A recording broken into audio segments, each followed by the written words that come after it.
From the crack of dawn to the campfire at night. Whether you're in the woods, on the water, or just dreaming about your next adventure, you're in the right place. This is Tailgate Outdoors.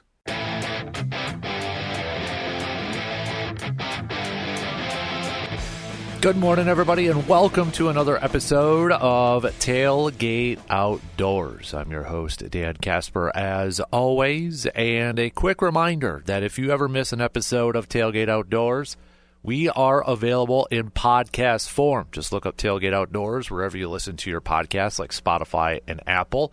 But it's also a part of the Man Cave Podcast, the Man Cave Podcast Network, if you will. So check it out over there. Follow and subscribe to either or both podcasts. And if you could, give us a quick 5-star rating like on Apple and Spotify and a positive review on Apple. Plus, we're also available on the YouTube page. So we are going to talk a little bit more hunting. I know it's July, but this is the off season.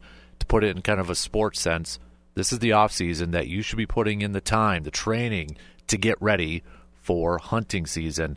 And joining us to give us some tips on what we should be doing in the month of July is our good friend Tim Kaiser from Whitetail Partners, joining us again this morning. Good to hear you, or good to see you, I should say. Yeah. Again. So appreciate you coming in again and hanging out with us for a while. Yeah, thanks for having me back in. You got it. So, July, we're in the middle of July, and, maybe for some hunters, deer hunters and such. By the way, Tim is Whitetail Partners, in case you missed our other episode. It is up on our podcast.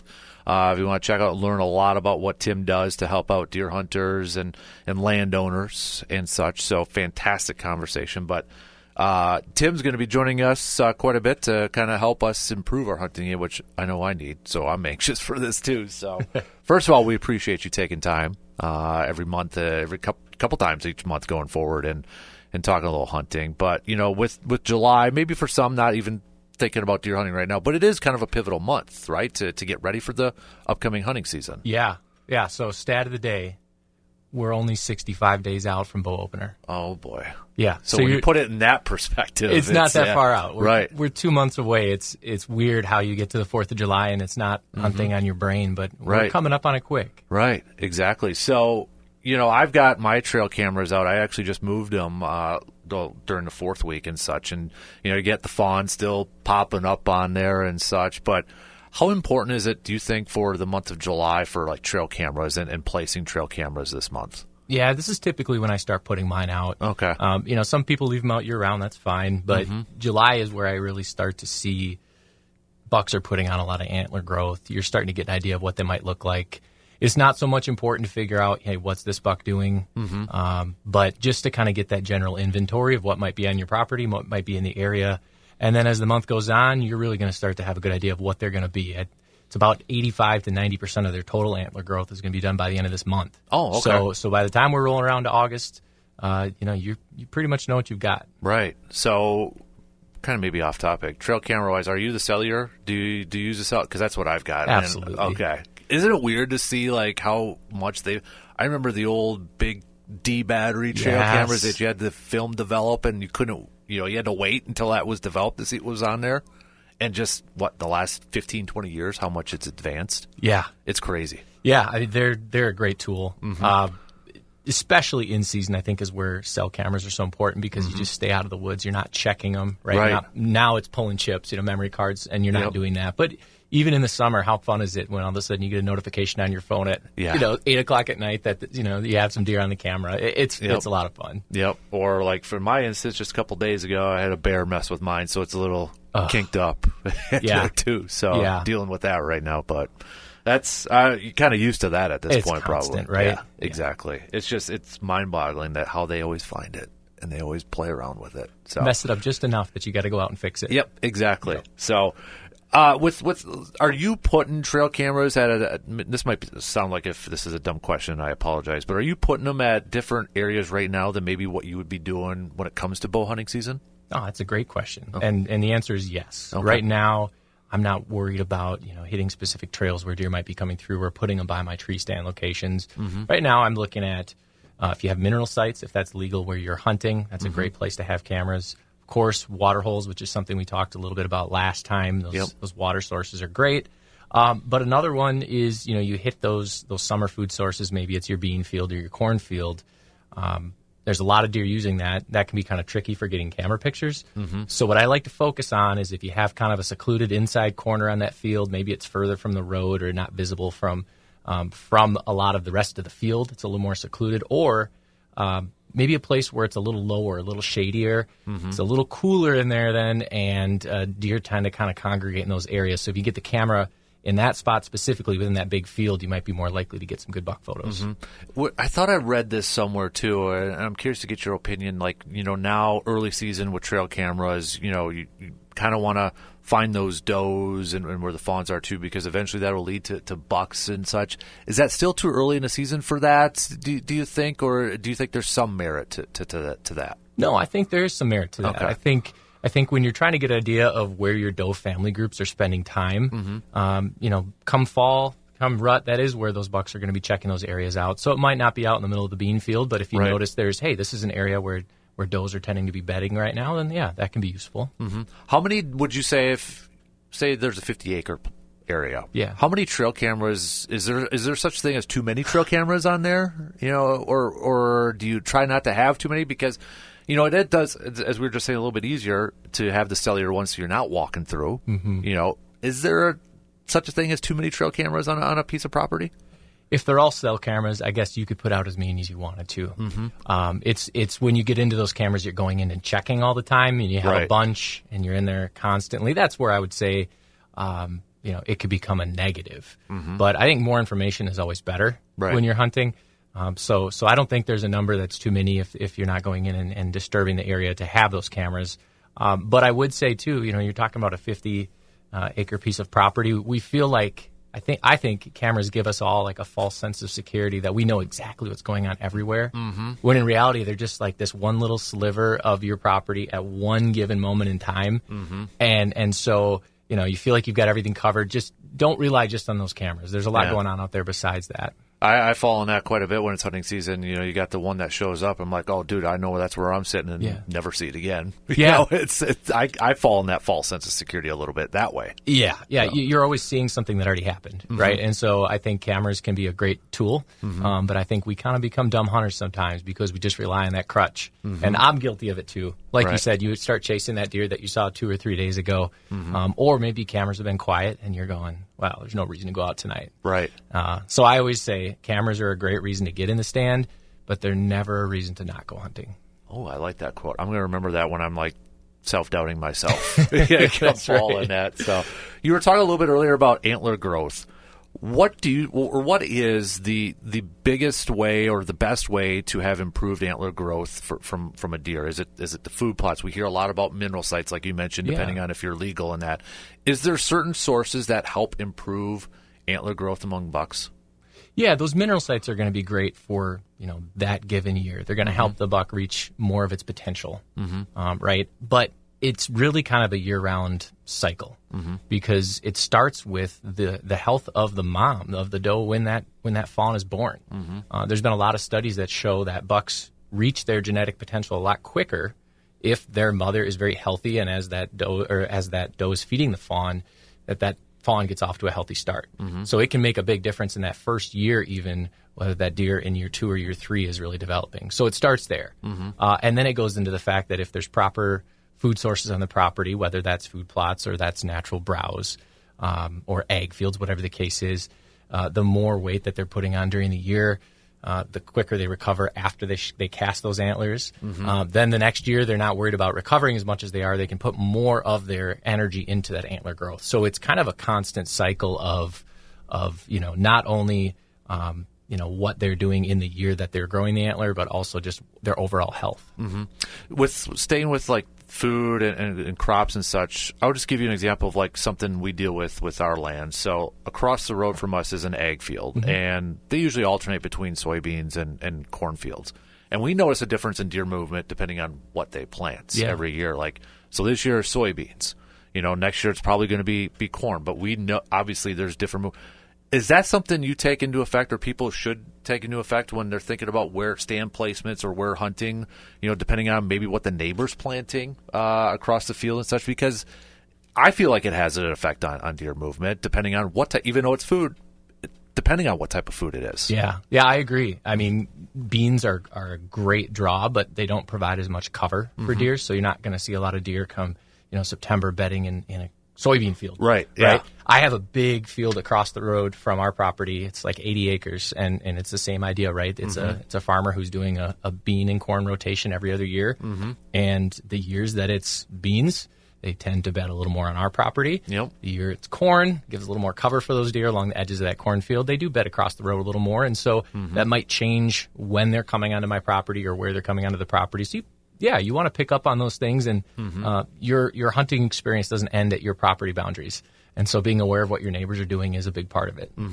So July obviously is, a little bit of a warmer month and such, and, mosquitoes, bugs, or anything like that. Yeah. But I think it kind of deters people from going to the woods because of that. But is this also a time maybe to check out those stands, maybe move the stands, find those stand placements, or what else should we be doing in the month of July to get ready for September and October? Yeah, we'll say the three things. We can hit on them all, but the three things I really think July is best for is absolutely making sure your stands are set up for the year. Number 2 is getting ready for your fall food plots. So we're not planting them yet, but we want to do some prep for that. And then number 3 would be just making sure that you're starting to get some reps in with the bow and getting ready actually on the hunting side of things. Right. But back to the first part of that question for you, which was those tree stands. That's a really easy one to overlook this time of year. Like you said, it's hot and buggy in the woods. I personally make it my goal, and I usually don't hit this. My goal is to get those in by April. Okay. I want to have them in when the leaves are off the trees so I can see what it's going to look like in the fall. Oh, yeah. It's a lot more comfortable out there, right? You're not swatting the mosquitoes away, but in reality, I don't get them all in, right? So really, I make it my goal by the end of July that I'm done messing around with tree stands in the woods. And that includes, new stands, maybe something that I wanted to set up from last year that I noticed. That's going back, and I'm not a big fan of leaving stands out over the winter, but I know a lot of guys do. Going through and checking every single stand. Are my straps still intact? Do they get chewed on by critters? The UV is hard on them. Making sure everything is safe. Your cables, too. Is it squeaky? Did the tree shift a little bit? Is there a branch in the way? Things like that you don't want to find out on opening day. I want to get that all done by the end of the month. So really, August and then into September, I'm not really disturbing the woods a whole lot. So you probably don't have one of those big custom-made, fancy, permanent stands out there if you're tearing them down every time, right? I mean, those are.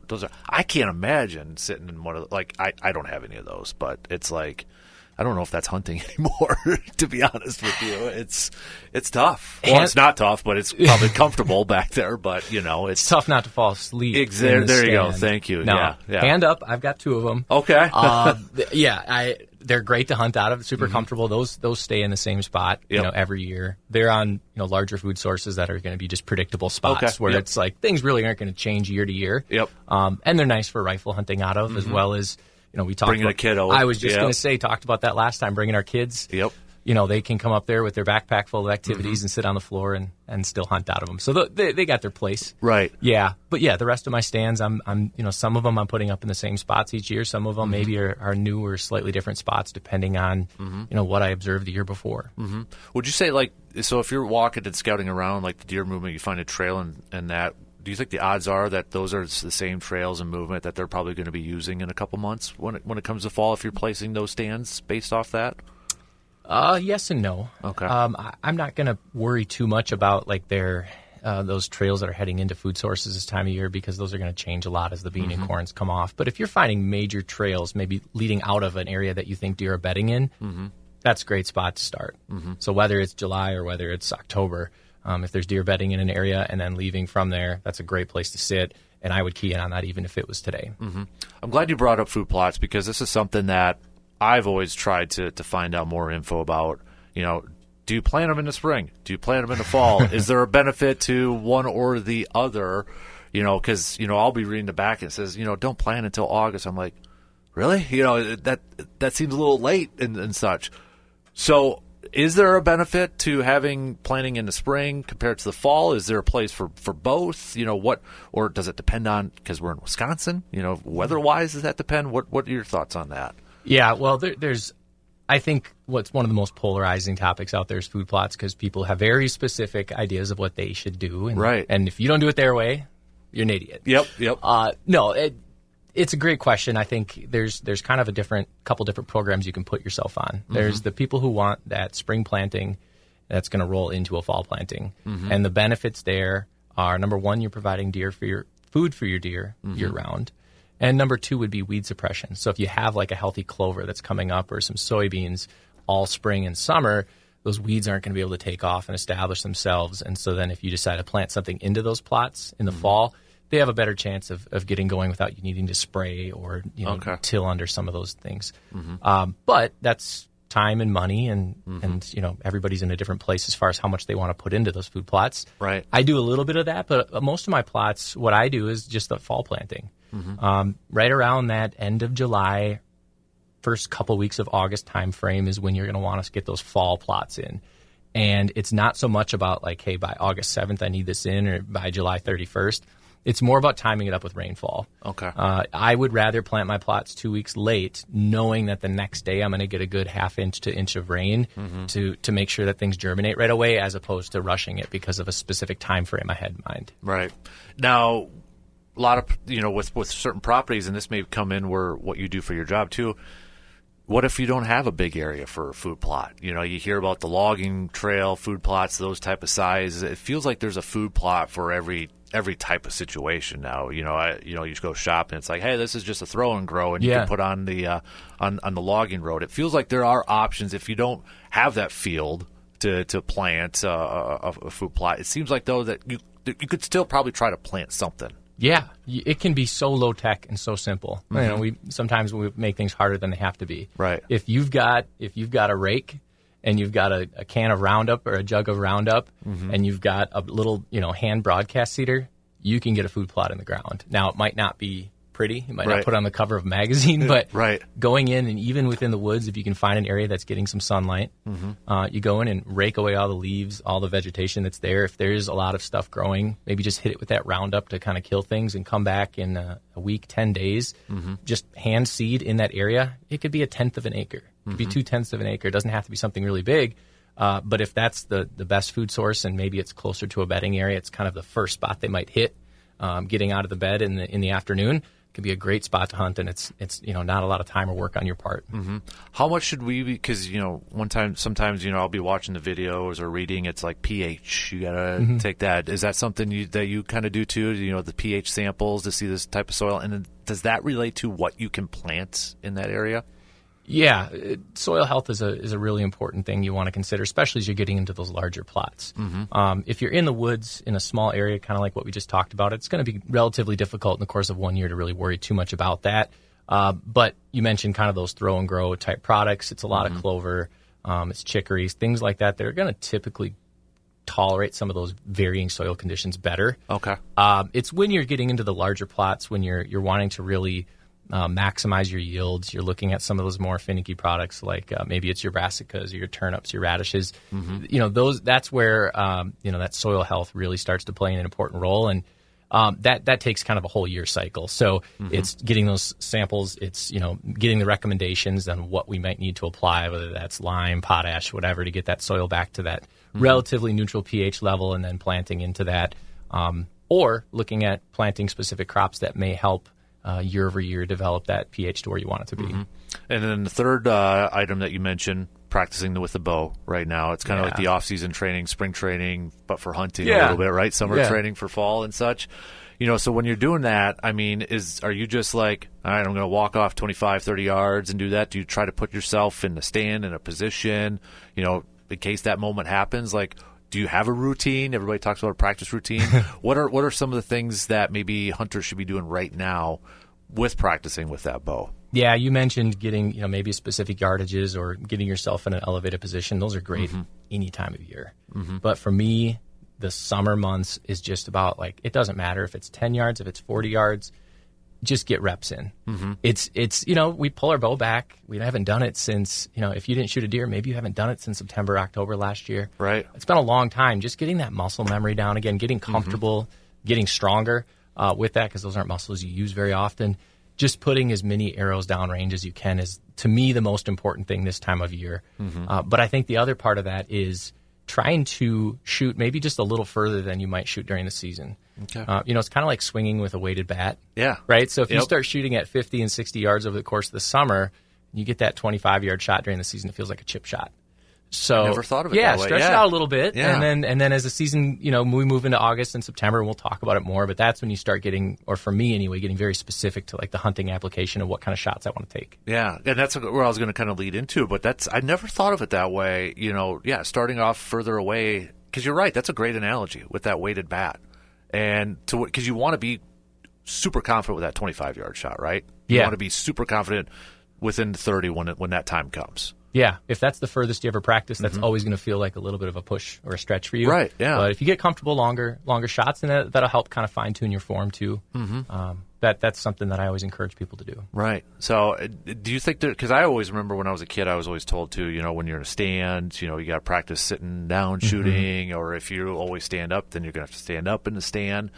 And, bending at the waist instead of, your upper body. Yeah. Because, that's stuff that factors into it that you probably don't think, but then you miss the deer and you're like, dang it, what did I do? Yeah. I probably moved with my arms instead of my waist. Those are different factors, I would imagine. Yeah, I think you need to teach this segment. You got that down. You got that down. Yeah, that's important stuff. And as you start to get closer to hunting season, I think that's where I pay more attention to that and really try to simulate exactly not only, how am I going to be situated, standing, sitting, right, turned, however the case may be, making sure that the angle of the shot is something that you're thinking about, like you said, angling your body, but also, and we'll get into this more later on, but what am I wearing, right? It's different. Yeah. I shoot, in the summer in T-shirt and flip-flops. Yep. Have not shot a deer out of the stand in T-shirt and flip-flops yet. So, just being aware of the gear that you have on and how that changes your mechanics and what that can do to your arrow. Right, exactly. So, before I let you go here, and we're going to be talking again here very soon, but, anything else in July, or maybe just as a reminder, or maybe just, maybe it's not even that big, but it's kind of an important reminder for other hunters to prepare, because it is July. We're probably still thinking of fishing or maybe golfing and such, and we're getting close to football season. I put football and hunting together, and you got football training camp coming up here in just a couple weeks anyways. So, but is there anything else that you would like to just kind of throw out there for hunters in the month of July? I think there's a million things where my mind goes still, but if we want to keep it simple, and we're already talking about getting some practice in with your bow. Any kind of changes to your equipment that you want to make, you got to make them now. I've been guilty of that. All of a sudden, it's like August 20th, and I go, I was going to replace that string on my bow, or I was going to get a new sight. And then all of a sudden, it's a week before the season, and you haven't gotten things sighted back in.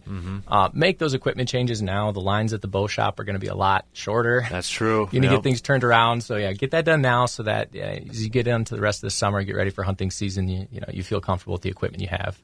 Absolutely. Tim, big thanks, man. And I'm literally looking forward throughout the rest of this year and going forward to learning more. And I'm hoping you help my hunting game here a little Let's bit. Do it. So Let's do it. I'm pumped, and just to get the feedback from you too. And I think a lot of people are going to enjoy that too. So we really appreciate you dedicating some time and talking with us throughout this whole season, this process. So I think it'll be a lot of fun. I'm looking forward to it. Absolutely. And again, Whitetail Partners, anybody's interested, where should they go? Where's the website? Where can they find more information? Yeah, whitetailpartners.com. You can get on the website, a lot of information, not only some of the things we talked about here, but if you want to get in touch with exactly who on our team might work in your area. If you're listening to this, probably me, but still, maybe you have property elsewhere. Otherwise, on your socials, Whitetail Partners, you can look myself up or the team, and we'll get in touch with you. Yeah, because you got your own Facebook page, right? Facebook, Instagram.